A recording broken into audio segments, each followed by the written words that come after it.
Greetings, welcome everyone. I'm just hesitating as I believe we're going to open with live music and a film, yes. Thank you. The saludo. Hello everyone. From Dileni ICA, the Food Sovereignty Network in Europe and Central Asia, we would like to send you our warmest greetings to our social movements comrades in North America, people from the grassroots levels and the allied civil society. We join our hands to yours, working towards a food and agricultural system which is based on human rights, solidarity among people, and respect to the nature. There are many similarities between our both regions. Also here, migrant and seasonal workers working in the agriculture and food sector, as well as peasants and other small-scale food producers, have been struggling with the severe and ongoing impact of the COVID-19 pandemic. Also, this pandemic has reinforced and exposed the failure of the corporate food system to address hunger, inequality, and the ecological and climate crisis. The right to adequate food is a human right, and this right needs to be respected and fully implemented in national laws. This is an obligation of all member states. We also reaffirm our commitment to food sovereignty and reject the ongoing corporate capture of food systems and food governance under the facade of the United Nations Food System Summit. Many of the corporations, capitalist philanthropists, and member states promoting this illegitimate summit come from our both regions. Therefore, from our side, we can affirm that we will remain resisting the attempts of corporations to control data, agricultural land, water, seeds, and other resources, and ultimately using the food system for private profit and global domination. Peasants, fishers, pastoralists, and indigenous peoples' knowledge, agricultural diversity, the land, and the oceans are together in the heart of our food system, and we will remain resisting to preserve them. Since 1996, social movements and civil society have been building a global movement and community-based processes of governance around the vision of food sovereignty. From and in Europe and Central Asia, we celebrate now this 25 years of food sovereignty, reaffirming our commitment towards transformations of the food system based on rights, on people's needs, and resisting the current and future threats in the global institutional arena.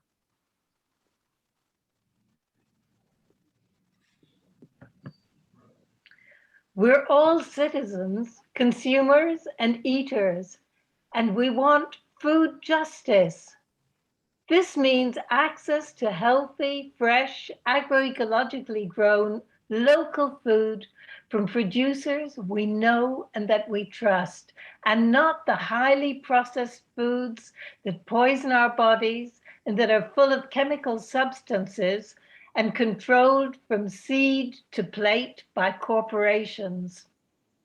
In Europe and Central Asia, we're fighting to save small-scale family farms, agricultural land near cities, and small-scale fisheries, as well as local markets that ensure we protect this access for people, including through the current policy strategies of the EU called Farm to Fork and Green Deal policies. These struggles are similar to those around the world, including in North America.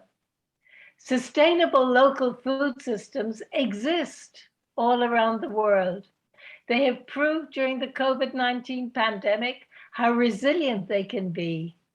We do not need more global trade based on food as a commodity. What we need is to strengthen our legislative framework in Europe and Central Asia and elsewhere, so that local government and states protect our existing territorial food systems, including through social solidarity structures such as small-scale cooperatives. We do not need new scientific bodies either. The high-level panel of experts of the Committee on World Food Security and Nutrition has been working for years on producing balanced scientific reports and needs ongoing support. And most of all, food and nutrition are basic human rights, and access to healthy food must be considered as such, be it for vulnerable populations, including migrants, children, the elderly, as well as for all people, independent of corporate control of our food systems. These are aspects where we stand together with our food sovereignty colleagues all around the world to demand the respect of the right to nutritious, sustainable, local agroecological food systems developed by the people for the people, and the implementation of justice and human rights for all. Thank you very much.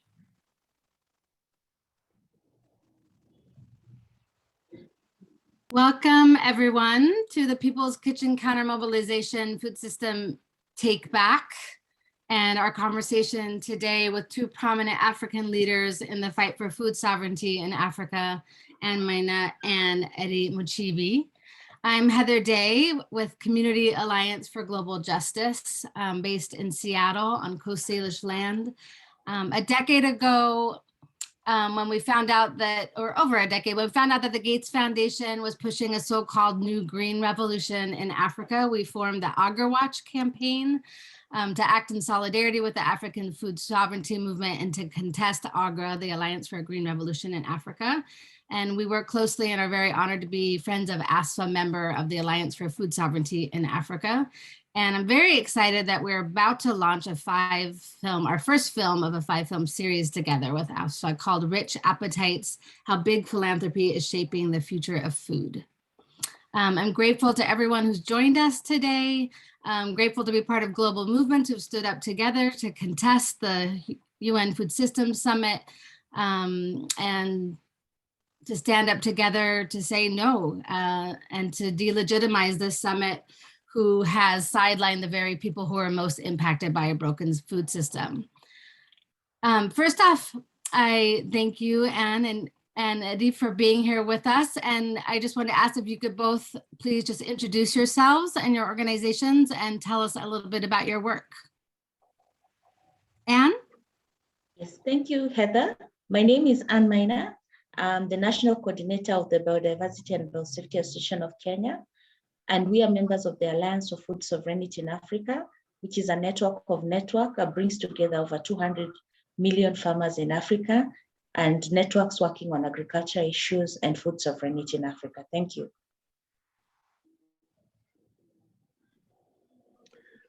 Thank you, Heather. Hi, everyone. I'm Edie Mukiibi. I come from Uganda. I'm the Vice President of Slow Food International, and I also head the Ugandan office, Slow Food Uganda. I'm happy to be here. I work mostly with grassroots communities, farming communities, pastoralists, fisher folks, and all people who are working at in the food system, right from the grassroots level up to the national and international level. So my work is mostly around food communities. Thank you. The Alliance for Food Sovereignty in Africa, or AFSA, recently held a press conference demanding that the Bill and Melinda Gates Foundation and other major donors stop funding AGRA, the Alliance for a Green Revolution in Africa, which has been operating since 2006. Anne, could you just give us some background on why AGRA is so problematic and tell us about recent developments to defund AGRA and that campaign that we're undertaking? Thank you, Heather. AGRA was established in 2006 with funding majorly from the Bill and Melinda Gates Foundation. We had some of the governments, the German government and philanthropy putting in money to establish it, all with the aim of bringing in a new green revolution in Africa. As you have read of or know, the green revolution failed in Asia, in India, but still there was this big push to bring a green revolution in Africa, mostly pushed by multinationals, which were keen on accessing Africa, seeing it as a big market for fertilizer, toxic pesticides, and even seed. But one of the main issues or the issues that we have regarding AGRA's push in Africa is the fact that they have used a method where they change policy and political thinking around agriculture. For many decades, in Africa, smallholder farmers have fed over 2/3 of the population. They have been seed breeders. But now with the green revolution coming in and bringing in a network of agro dealers and what they so-called access to credit, which is not really cheap even in the long run, we've seen a major change in changing political processes. And you find countries in Africa, of the 13 countries in Africa, at one point there were 14, changes in even policies because of influence coming from Alliance for Green Revolution in Africa. Industry is also involved in this. You have Yara and other multinationals in there interested in accessing the market and changing the systems. And so you find also, for example, the seed laws. Maybe give an example of Kenya. We have a change in our seed laws that happened in the last in about 10 years. And our laws were mostly conforming to the international UPOV 1978 laws, which recognize the role of smallholder farmers, farmer-managed seed systems, the fact that farmers were recognized as breeders and people that were able to breed seed and use it for the next season, and has fed us for many years. Unfortunately, with the coming of AGRA and the change in some of the policies because of the money they came in with, you find now countries are coming up with what they call the fertilizer support program, which governments are using so much money to purchase synthetic fertilizers as opposed to supporting agroecology. And this becomes a major challenge in terms of food production because it is not sustainable in the long run in terms of money, in terms of sustainability, in terms of production. And we working with under the AFSA movement, we have been promoting agroecology. Another way you see that AGRA has moved in, for example, is coming in and bringing issues of the calling cheap credit. But what is cheap credit?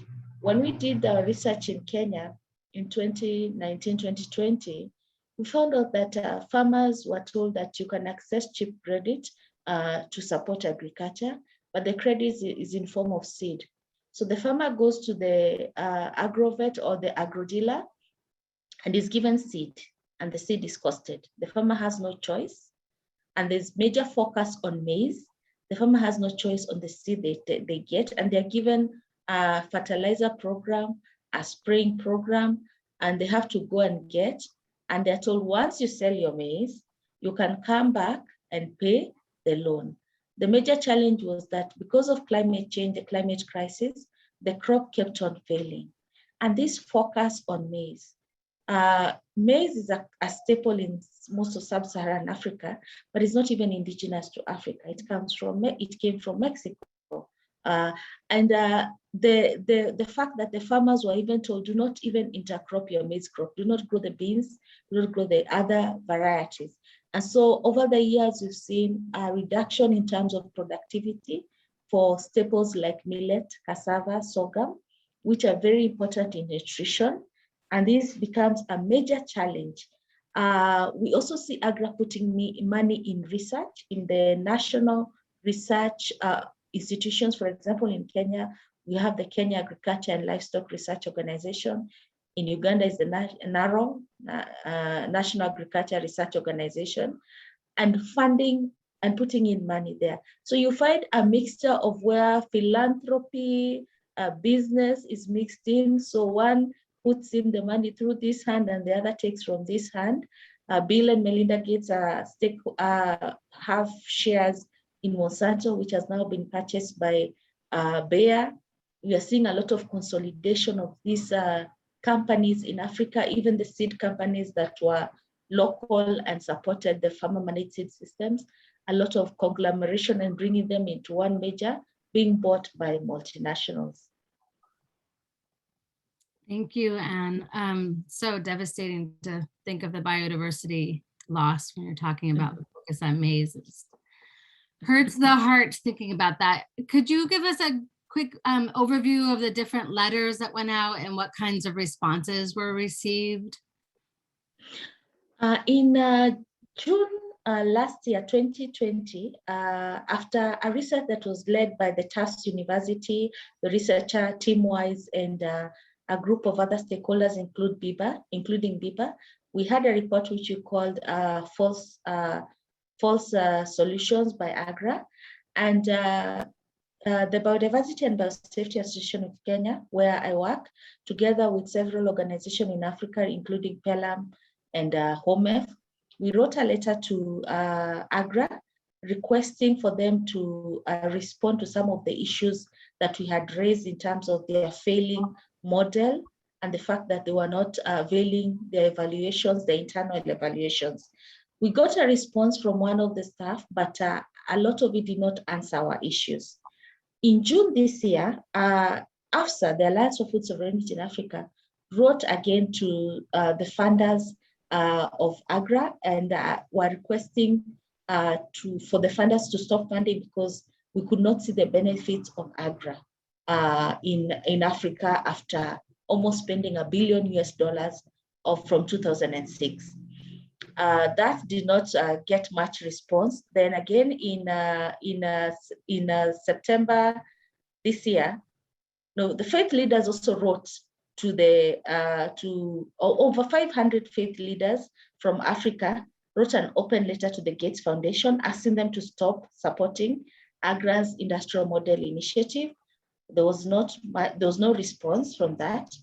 And then AFSA led an initiative also in September this year, where over 200 organizations led by AFSA wrote again to Gates Foundation, the USAID and other donors to stop funding AGRA.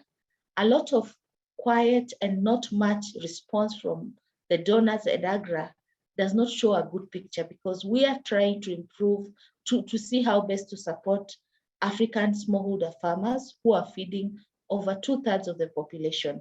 Unfortunately, industry, and as I talked of, industry and business and philanthropy are all working together, because the huge market in Africa for synthetic fertilizers, for toxic pesticides, and even hybrid seeds. Yeah, zero response from the Gates Foundation. It's outrageous. In spite of all these problems, AGRA's, the Alliance for Green Revolution in Africa, their broader model of industrial, chemical intensive and corporate-led agriculture is gaining even more traction, as we know, including through major international forums like the forum today, the UN Food Systems Summit. And AGRA is itself involved in the summit with a side event held just a couple of days ago. And AGRA's president, of course, Agnes Kalibata, was appointed as special envoy to the summit in spite of considerable opposition from civil society groups. Either Anne or Edie, could you talk a little bit about the connections between the UN Food Systems Summit and AGRA and why those connections are so controversial? Edie? Yeah, I can take on this because I've been trying to also see why AGRA and the UN Food Systems Summit are so much in working so closely this time around. But we should all remember that agribusiness corporations in the food system are known to heavily benefit from the one-size-fits-all kind of agricultural system that is being promoted by AGRA in Africa. And this is at the expense of the rich biological and cultural diversity of the farming systems, farming and the food systems on the African continent. So AGRA stands for this market-based, one-size-fits-all standardized model, and literally being the agents of corporate world in Africa. They seek, they are actually a route through which the corporations want to stamp their authority on the African farming systems. So it's pretty clear that AGRA is, has a pivotal role in linking corporate-controlled food systems summit and its predetermined outcomes to the African agricultural and food systems. So this is the role which AGRA is actually playing, linking this the predetermined outcomes of this food system summit and the interests of the corporate world to the African continent. They continue to serve as a working tool to foreign agribusiness corporations as they stamp their authority and control over African food systems. And this is something which is very dangerous, and it completely disregard, it's in total disregard of the injustices, human rights abuses on land and seed and other natural resources, and the destruction of fragile African ecosystems, among others, typical of the profit-oriented system also being pushed through the United Nations Food Systems Agenda.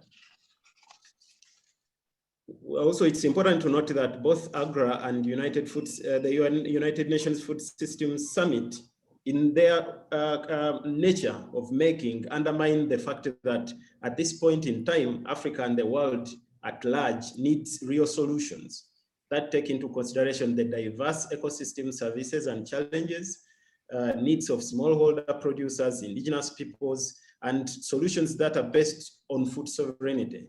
Both AGRA and Food Systems Summit, the United Nations Food Systems Summit, which is taking place right now, they have this in common. The total disregard and undermining of these key values, which are important in the transformation of the food system. Actually, I always, since the Food Systems Summit was, the idea was conceived, and then AGRA director or coordinator was appointed to be the focal person. I call this marriage between the corporate captured food system summit and AGRA, which is a medium of communication or medium through which corporations are taking over or stamping their authority in the African food system. So I believe that their marriage rotates around the primitive thinking that African traditional farming systems and agroecology, all of which empower small scale farming communities, are backward. This is their primitive thinking. And in their actions, it's very, very clear. But I believe that this thinking is outdated and it's not true. And it's a thinking that we need to overcome in order to transform the food system. This is how AFSA, how AGRA and the United Nations Food Systems Summit are related. I'll leave the rest to Anne from AFSA. Thank you. I think he has done justice. It's about corporate control, as he says. Agnes Kalibata is the head of the AGRA, and she gets appointed as the special envoy of the UN Food Systems Summit. And right now, it's about controlling and industry having control over what kind of food Africa is consuming, what kind of agriculture is practiced. It's about pushing industrial agriculture. It's about selling toxic fertilizers. It's about selling toxic pesticides and synthetic fertilizers. It's about bringing seed to Africa. It's about monocultures, maize, and not nutrition, which is based on crop diversity. Thank you. Thank you. One of the main criticisms that you were just outlining of the UN Food System Summit is that it's corporate led and has sidelined an important institution called the CSM, which is the Civil Society and Indigenous Peoples Mechanism. Edie, could you tell us a little bit about how the Civil Society and Indigenous Peoples Mechanism functions and how it's being undermined by the summit and the institutions that it's creating? Thank you, Ada, for this question. The CSM actually, as many of us may know, that it's a very open, inclusive space for voicing concerns of those who are mostly affected in the food system, especially those who are suffering from all the injustices surrounding food production, food distribution, food handling, and all activities which are related to food. This is the space we have to voice our issues, to voice our concerns. And it's based in different parts of the world, including 17 sub-regions in all the continents, and also works in different constituents, including small-scale farmers, fisher folks, pastoralists, and many other areas of work. So since the UN Secretary General announced the organization of the Food System Summit, immediately the Civil Society and Indigenous Peoples Mechanism started engaging the responsible offices, the responsible organs, to negotiate a way forward, to make sure that this system summit is what most of us expected. Because this, at first, the news of the Food System Summit came as a relief to most of us. Little did we know that it's a way through which agribusiness corporations and other key agribusiness players in the food system are finding a way to reaffirm their authority and also to take control over the discussions, over the process. So all these challenges led to the CSM to start negotiations. Several letters have been written complaining about the process and also highlighting the key challenges or the key problems related to the process leading to the UN Food System Summit. And I have to categorically state that the issue is not about having a food system summit. We all looked forward to this summit, but actually, because it was the right moment for us to engage everyone to discuss issues, how we can transform the food system. But again, the process became undemocratic. It became opaque. So it triggered a lot of criticisms and also letters coming back and forth. But at the end of it all, every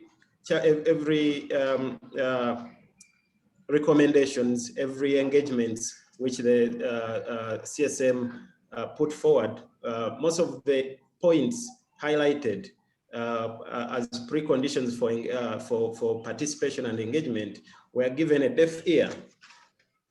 And as a voice, as a platform, as a space for majority of the people, majority of those who are affected by the decisions and the outcomes of such an important summit, CSM decided, civil society organizations were left with no option but to openly oppose and run a massive grassroots boycott of this undemocratic, non-transparent summit that only seeks to transform the global food system towards a more corporate one. And this comes against the will of the people, the peoples, and the planet. So it's very clear that since many legitimate demands which were put across, like shifting away from corporate capture of the process and also corporate capture of the entire food system, the total disregard of human rights, moving away from market-based solutions that only look at food as a commodity and ignore all the other aspects, all other forms of food, like the food viewed from the socio-cultural context, food as a political subject. All these other issues were disregarded, and as well as the involvement of democratic public institutions, which we would hold accountable after such kind of a summit. But again, the multi-stakeholderism which was put across leaves us in an open space with no one to hold accountable. So all these kind of demands, once they were not attended to by the people responsible, the issue was to take the summit to the people and organize people's events, to organize what we people think our voices, or to go where we think our voices should be heard, and also where our voices count. And this is organizing the boycott events, the counter summit events, opening up media channels which are dedicated to the counter activities, because these are the true voices of the people. As a mechanism created to give a free voice and space to those people most affected by the injustices, like I said before, it's not surprising to me that the UN Food System Summit ignored all the red lines which the civil society and indigenous peoples mechanism put across in the due process. Most, if not all, these injustices are as a result of the industrial system, which actually the UN Food System Summit is promoting in the process. So, and the summit, like we have all said, is about putting forward such a system that has caused widespread suffering and human rights abuses across the globe. And this is against what the civil society and indigenous peoples mechanism believe in. So this justifies the work that has happened in different continents supported by CSM, in Africa, in Latin America, in Europe, in the North America, in Asia. All work has been going on, and it will go on to air people's voices even after the summit taking place. Yes. Thank you for that, Edie. Really helpful overview, and unfortunate the way things have unfolded. I wonder if either of you want to share just how you think that the institutions, that these new institutions or proposals coming out of the UN Food System Summit or being established there, how they'll impact ordinary Africans and people that you work with on the ground there.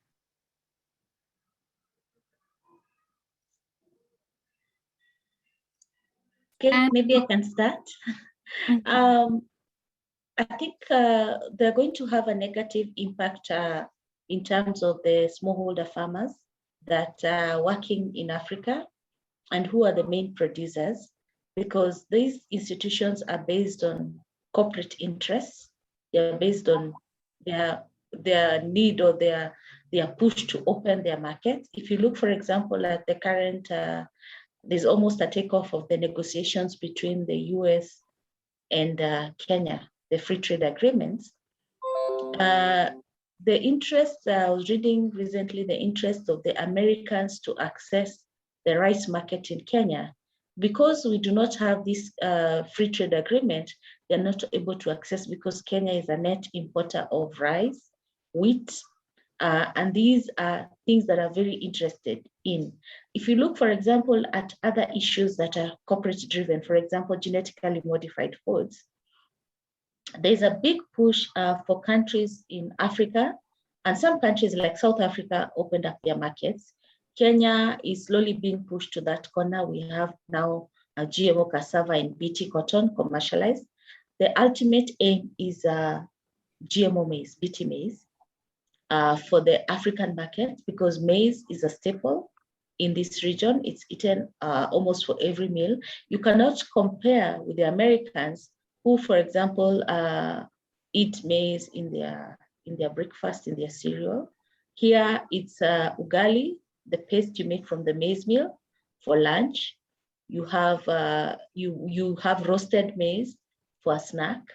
Unfortunately, agriculture now in this part of the world is mostly hinged on maize.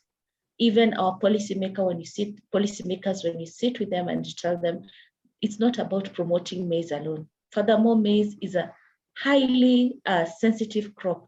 If the rains fail, your maize crop fails. If they don't have enough inputs, even if, okay, for us, we push for the use of agroecological practices. If they don't have enough, the maize crop will fail. And a lot of our lands are semi-arid, arid and semi-arid. Promoting crops like millet, sorghum, cassava, and others that are resistant and are climate resilient is a much better way as opposed to corporate control, which is being pushed by these new institutions. Thank you. Yeah, and maybe to add on, I think, and from my experience working in more than 30 African countries, I believe it's going to be agribusiness as usual, and even worse, because this is legitimizing it means legitimizing injustices like land grabbing, which come with extensive industrial agricultural system. Africa is a big target for the corporate world. The land, the resources, the climate, everything about Africa is a target for the corporations. So it's even, it has been agribusiness as the main focus, but it's going even to be much more than agribusiness as usual. Once for the African farmers, because most of the reality is most of the farmers, smallholder farmers, Africa has mostly smallholder farmers who cannot afford seeds every after the season, because our agricultural system in Africa is built on a system that respects nature and that uses the locally available resources. Extending the corporate control over the African agricultural systems, meaning more and more families dropping out of farming or being forced to give up their land through legitimized grabbing systems, to go even hungrier than before. So the UN Food System Summit and the institutions which are being created out of that, they're not going actually to foster people-centered agricultural system. They're going to foster in corporate-centered systems, which are only about profits, are only about satisfying the market, not even thinking about developing local economies. The African agriculture traditional systems are about developing local economies, supporting each other, supporting the environment, taking care of the planet and all the resources. This is completely different from what the UN Food System Summit is envisioning for Africa and for many other people in the global south and out there in the world. Just to reinforce what you're saying, Godfrey Balgoa, might be mispronouncing his name. He's the author of the African Union's Common Position Statement on Food Systems that was leaked recently, and there's a big response on the part of African food sovereignty movement.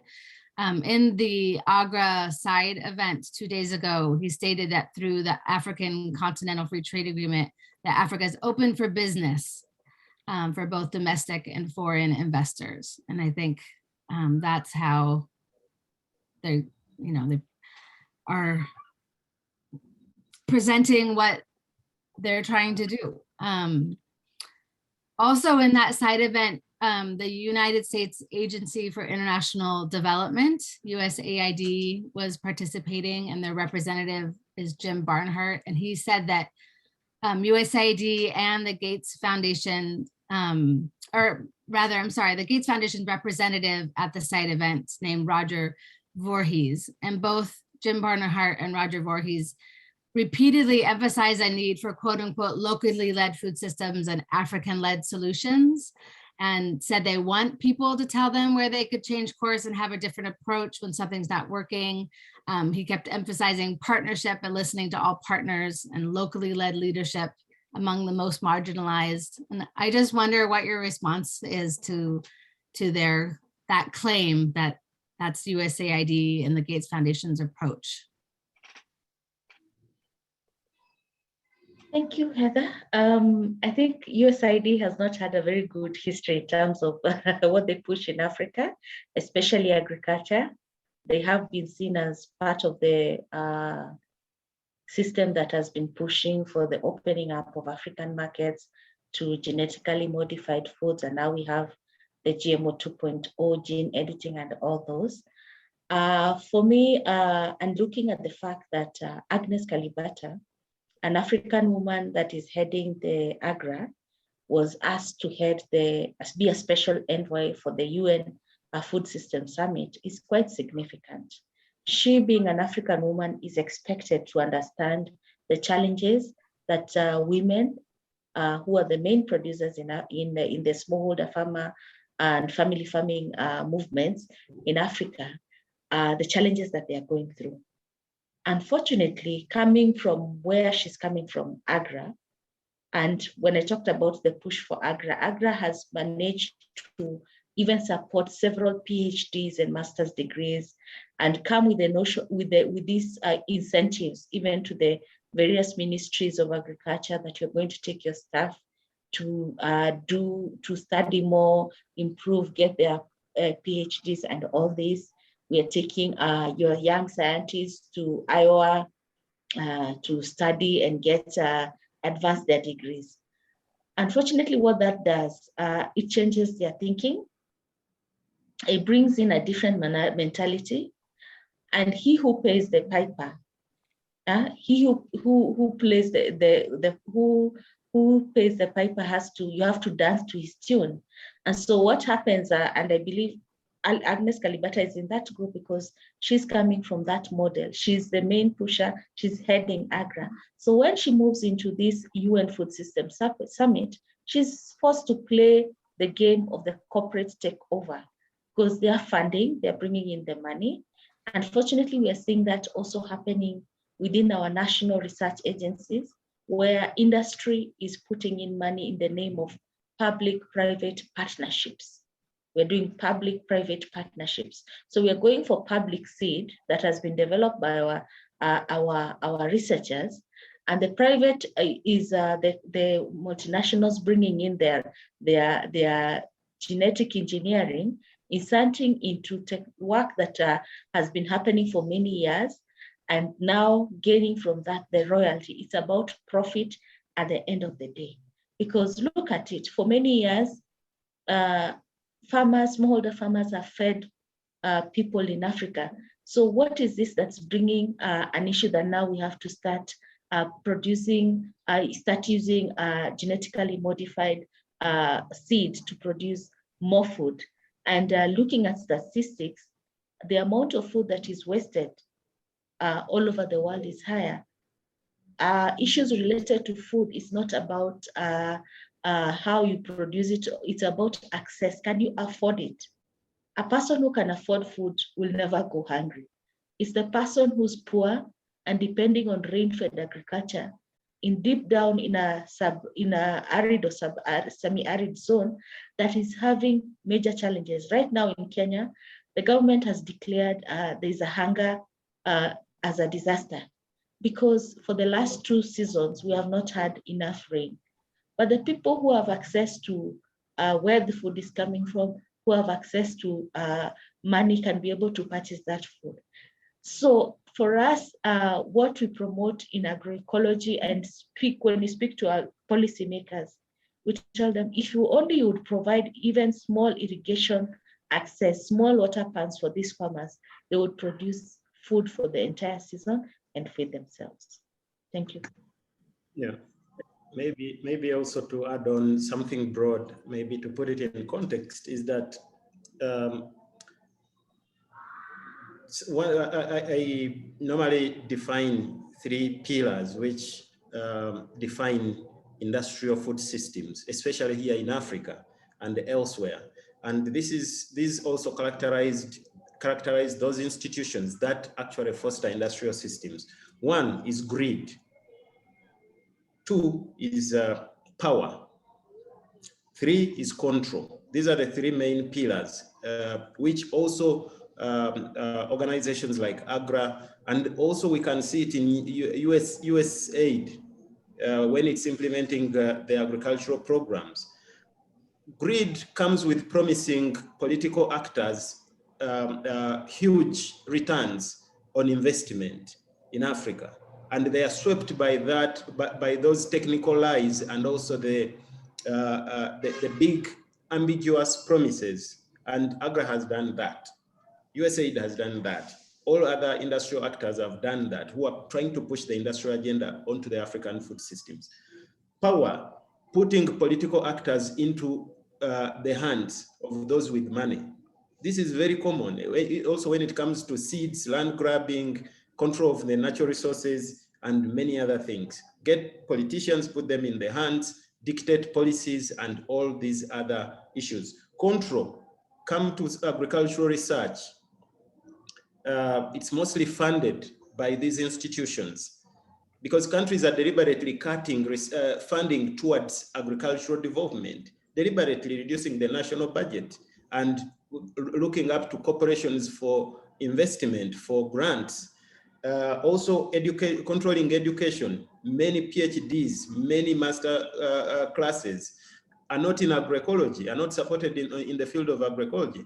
They're in genetic engineering, they're in creating fertilizers and all such kind of things. Controlling the national budgets also comes because many countries in Africa are donor dependent. So these institutions, through their philanthropy and also other grant-making entities, they control the national budgets. I remember one case when it comes to giving also free inputs. There are inputs which are needed badly by small-scale African farmers, like irrigation, access to water, and like value addition and food handling technologies, appropriate technologies. But when it comes to giving inputs, the first thing is to give chemical fertilizers, hybrid seeds, sometimes GMOs, and these others. I remember one case in West Nile in Uganda, where more than 10,000 farmers lost their organic certification in coffee because USAID was distributing free fertilizers. This kind of technological dumping in agriculture is one of the biggest problems with these kind of aid systems and corporations giving grants and such kind of support, which pushes countries towards a more industrialized system. That is terrible. USAID undermining local farmers, continuing colonization. It's horrible to hear stories like that. And you were talking about, both of you, sort of what leads to these corporate perspectives on African agriculture, and that, you know, perhaps getting an education in US institutions that are funded by agribusiness, who have, you know, in Iowa, it's like the Monsanto campus. I mean, it's very explicit, the funding. Just makes me think of a question from Brenda Biddle, who we've worked with over the years closely. Hello, Brenda, I'm glad you're here. She asked, I've been following movements for food sovereignty for many years. I understand and agree with and support everything you have said. My question is, could you explain the problem of Agnes Kalibata's position in a way that her supporters could understand? Or as an African woman, how can she not see all the problems of which you speak? It's about where maybe she's coming from, let me say. She is the head of the alliance, the AGRA, and they are promoting the corporate takeover of our food systems. They are promoting the use of hybrids and eventually GMOs. Hybrids are just one step away from genetically modified foods. They are promoting the use of synthetic fertilizers. I talked of the system that they are forming, a system of agro-dealers, what they are calling even village-based advisors. So the village-based advisor is at the village, and they advise the farmers on if they have a challenge in their farm. You need to buy this, you need to get this chemical, you need to get this fertilizer, you need to get this pesticide. Eventually, these village-based advisors are becoming what you're calling the agro-dealers. But the major challenge with having an African woman at that position is that everyone assumes she understands all the challenges the women, the youth, they face in terms of agriculture. But if you look back, a lot of these leaders that we're having heading such institutions, African leaders, come from a school of thought where their thinking has been changed. Let me give an example. In Kenya, in the county that I live in and work in, Kiambu County, we started a push for the adoption of agroecology. And we started from what you're calling developing an agroecology policy. It passed this year. But after the political process of getting the policy, we went to the Ministry of Agriculture in the county and the staff and told them, now we have a policy, you have to change the strategy here. It's no longer high synthetic input-based agriculture. We need to move towards agroecology. It was shocking to us that a lot of these sub-county agriculture officers, the directors, and some, I think the bigger group were women, they were like, what is agroecology? From school, we have been taught agriculture is about using fertilizer, using pesticides, having a clean crop. Your maize should be big and you pump it with a lot of these chemicals. Unfortunately, most farmers in Africa now are doing that. And so getting that thinking was such a struggle. And we're like telling them, but agroecology has always been the default, the smallholder farmer who cannot get this subsidy, who cannot afford. They use their compost manure, they use their local what are they called, ways of managing pests and diseases, and they're able to produce crop. They use their indigenous seeds, which are adapted to where they are. Integrated pest management is the word I was looking for, and they're able to produce food, and they do diversification, crop rotation. And you find these officers were wondering. And so we started the process of educating them on what is agroecology, because the education system, even at the local level for primary to high school, to the local university, is about agriculture, is about agribusiness, is about production, moving into the market. Thank God now, okay, COVID-19 has brought in some positive aspect because people now are looking at issues of nutrition, safe food and all this. And now we are having that kind of system change. And so looking at Agnes Kalibata, she comes from that system. She's pushing, she's employed to do that. She's appointed to this big position. She has to play to their tune. And so that is the unfortunate situation, which we need to start by changing.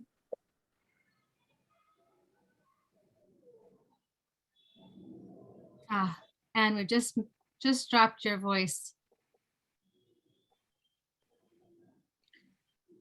While we wait for Anne to hopefully join us again, Eddie, did you have a response to that question?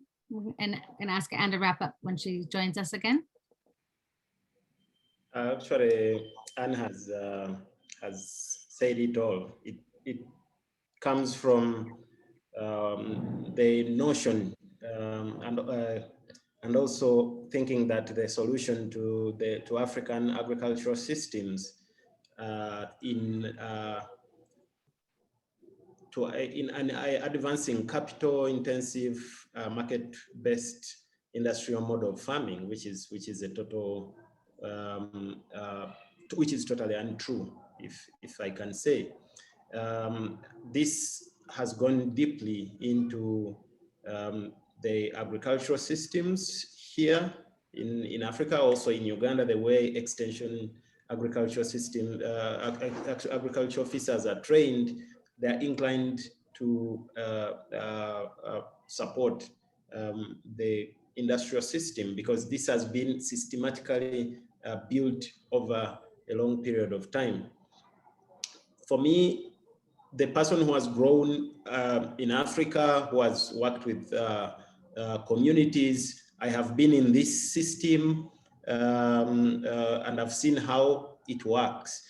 Before, when I was a university student, my first job was to promote industrial seeds at the university, and I saw how it works.